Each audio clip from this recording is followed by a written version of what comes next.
ये जो मैं वो वीडियो बना रहा हूँ, ये आपके कक्षा 12 के पूर्ण सिलेबस पर आधारित होगा।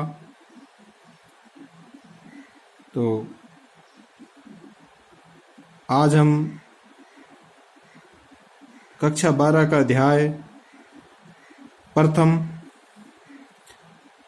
भारत का वैभवपूर्ण अतीत। वैभवपूर्ण का अर्थ है गौरवशाली और अतीत का अर्थ है प्राचीन। भारत का जो वैभवपूर्ण अतीत रहा है, गौरवशाली अतीत रहा है, उसके बारे में इस अध्याय के अंदर हम पढ़ेंगे। भारतवर्ष जिसका विवरण विष्णु पुराण में दिया गया है, यानी विष्णु पुराण के अंदर लिखा गया है कि समुद्र के उत्तर में तथा हिमालय के दक्षिण में जो स्थित है वह भारत देश है तथा वहां की संतानें भारतीय है। भरतजन जिसका उल्लेख ऋग्वेद में मिलता है। इसी प्रकार यूनानियों ने भारत को इंडिया कहा। मध्यकालीन जो लेखक थे उन्होंने हिंद, जिससे हिंदुस्तान बन गया।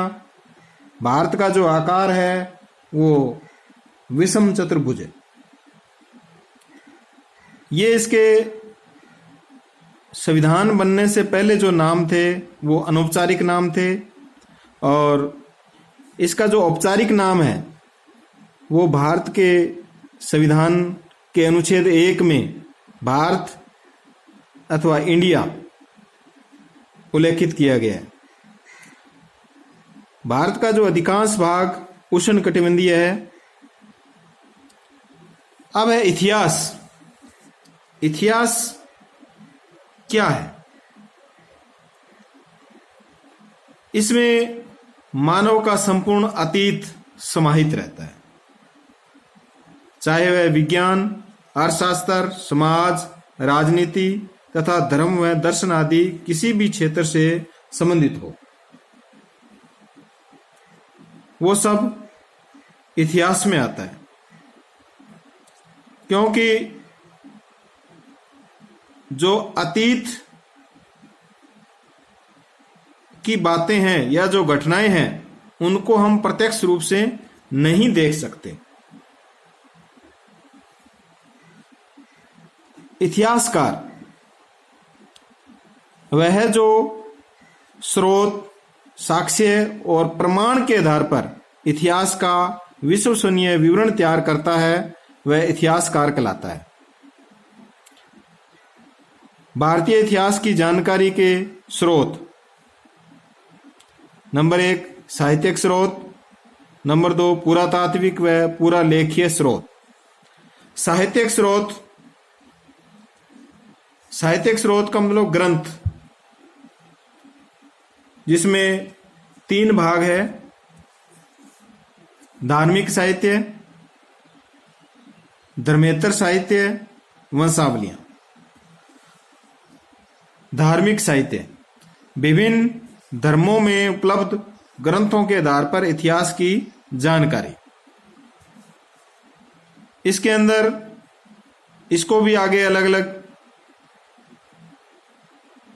बिंदुओं में हम अध्ययन करेंगे। जैसे ब्राह्मण साहित्य। ब्राह्मण साहित्य के अंदर वेद, जिसका अर्थ होता है ज्ञान, और वेदों की जो रचना है वो आर्यों द्वारा की गई। वेद 4 प्रकार के हैं: ऋग्वेद, यजुर्वेद, सामवेद व अथर्ववेद। इन चारों वेदों के 4 ही उपवेद है। आयुर्वेद, यानी ऋग्वेद का जो उपवेद है वो आयुर्वेद है। यजुर्वेद का धनुर्वेद, सामवेद का गंधर्ववेद, अथर्ववेद का शिल्पवेद। इन वेदों से या उपवेदों से हमें क्या जानकारी मिलती है? जैसे आयुर्वेद के अंदर चिकित्सा के बारे में बताया गया है। भी प्राचीन काल में कौन सी चिकित्सा पद्धति चलती थी। धनुर्वेद में वास्तुकला के बारे में, गंधर्व वेद में संगीत के बारे में बताया गया है।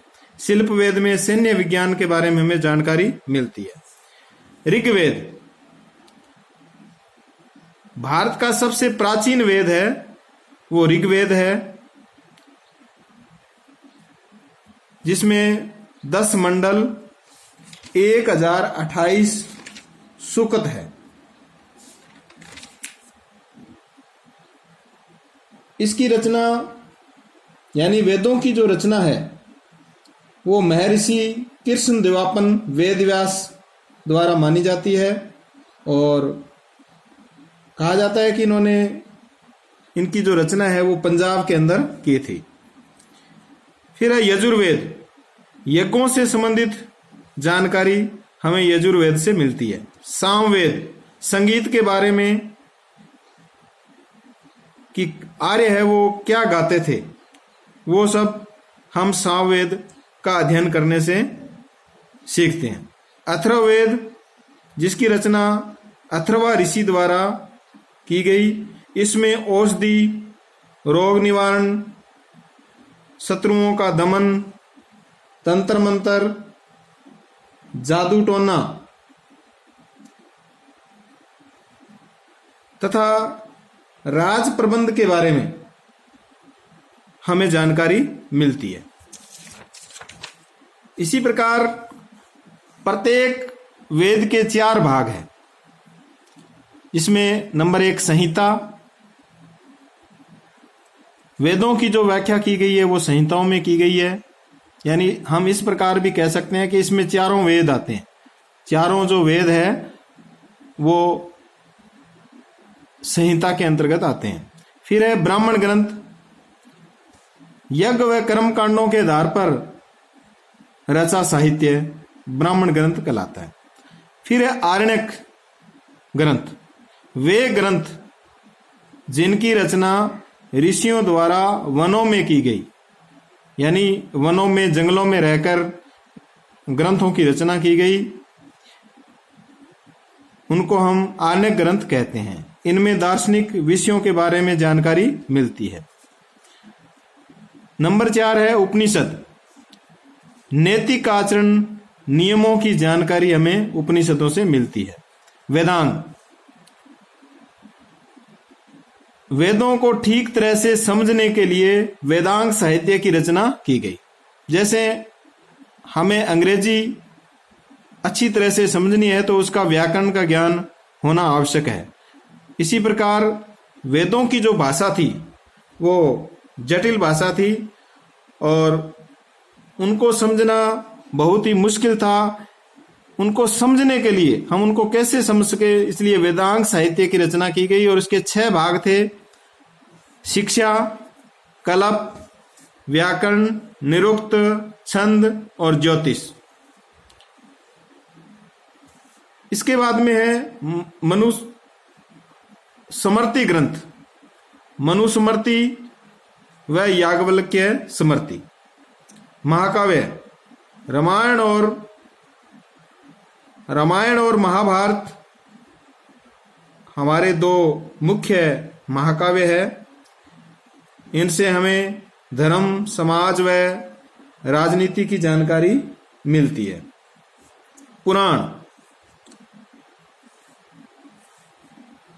पुराणों की संख्या 18 है। इनमें मार्कंडेय पुराण, वायु पुराण, विष्णु पुराण, भागवत पुराण एवं मत्स्य पुराण प्रमुख है। वायु पुराण है, इसमें हमें गुप्त वंश की जानकारी मिलती है। वायु पुराण में गुप्त वंश की जानकारी मिलती है। विष्णु पुराण में मौर्य वंश के बारे में हमें जानकारी मिलती है। उनका कैसा शासन था, किस प्रकार की उनकी राजनीतिक नीतियां थी, वो सब हम विष्णु पुराण का अध्ययन करके सीख सकते हैं। सबसे प्राचीन पुराण है वो मत्स्य पुराण, माना गया। पुराणों के 5 विषय बताए गए हैं। पुराणों के 5 विषय बताए गए हैं, जिसमें सर्ग,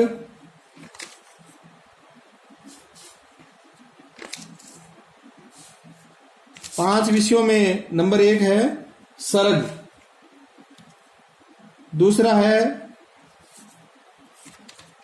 प्रतिसर्ग, मनवंतर, वंश, वंशानुचरित।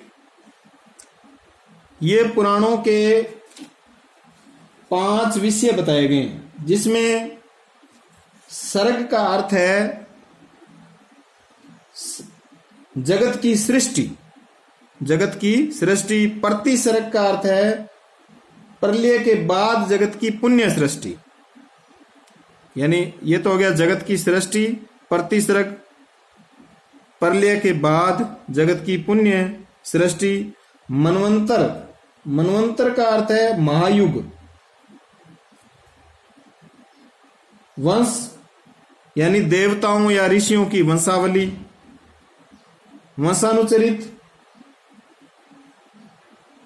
प्राचीन जो राजकुल थे उनका इतिहास। तो ये सब जानकारी हमें पुराणों से मिलती है। पुराणों से हमें भारत के सांस्कृतिक इतिहास की जानकारी भी मिलती है। फिर है बौद्ध साहित्य, यानी ब्राह्मण साहित्य के बाद में बौद्ध साहित्य।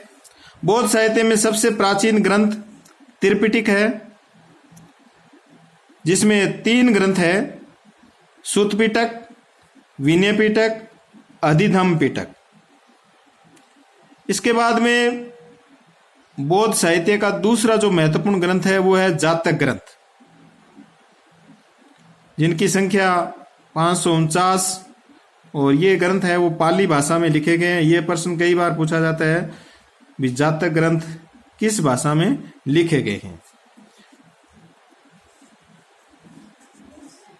दीपवंश, महावंश, ये भी बौद्ध साहित्य के महत्वपूर्ण ग्रंथ है, जिसमें सिंहल द्वीप यानी श्रीलंका के इतिहास का वर्णन है। गौतम बुद्ध, ये जो ग्रंथ है त्रिपिटक ग्रंथ है, जातक ग्रंथ है, इनमें गौतम बुद्ध के समय की सामाजिक, धार्मिक व आर्थिक पक्षों की जानकारी हमें मिलती है। एक और ग्रंथ है मिलिंद पन्नो। इसमें यूनानी आक्रमणकारी मिनांडर व बौद्ध भिक्षु नागसेन के मध्य वार्ता का विवरण है। और मिनांडर की जो राजधानी थी साकल, जो पाकिस्तान के सियालकोट के नाम से परिचित है। पाकिस्तान में जो सियालकोट है वो प्राचीन में साकल था और वो मिनांडर की राजधानी था। तो मिलिंद पन्नो ग्रंथ के अंदर मिनांडर ने अपनी जो राजधानी थी साकल, उसका बहुत ही सुंदर वर्णन किया है। वहां के जो शहर है, सड़कें हैं, उनका बहुत ही सुंदर वर्णन किया है। फिर है अश्व घोष। अश्व घोष की रचना बुद्ध चरित्र व शोधरानंद है। इनमें गौतम बुद्ध के जीवन चरित्र व शिक्षाओं की जानकारी मिलते हैं। अश्व घोष है वो कनिष्क के दरबार के अंदर महान संस्कृत कवि था।